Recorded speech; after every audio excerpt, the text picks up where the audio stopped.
মন্দিরের ঠিক সামনের পাশে আমরা যে খাবারের দোকানগুলো দেখিয়েছিলাম ওই জায়গাটা ছাড়া এটার পেছনের যে সাইডটা বা অন্যান্য আশেপাশের জায়গাগুলো এতটাই নীরব যে মানে বোঝানো যাবে না।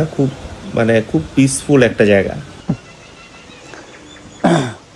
এইটা হচ্ছে মূল মন্দিরের পেছন সাইডটা।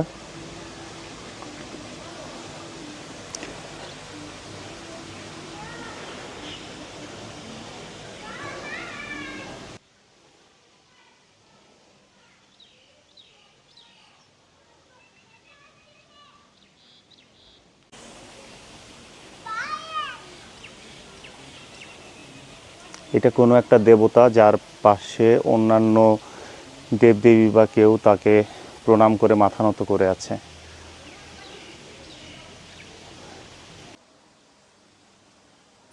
মাঝে মাঝে এই স্থাপত্য শৈলগুলো দেখতে দেখতে খুব অবাক হতে হয়, মানে এত সুন্দর এত নিখুঁতভাবে মানুষের তৈরি করা এই মূর্তিগুলো বা এই পুরা স্থাপত্য শৈলটা খুব অবাক লাগে। আর এই জায়গাটা এতটা ফটোজেনিক যে এইখানে আপনারা এসে যে কোনো মানে কর্নার থেকে দাঁড়িয়ে যে কোনো জায়গা থেকে আপনারা ছবি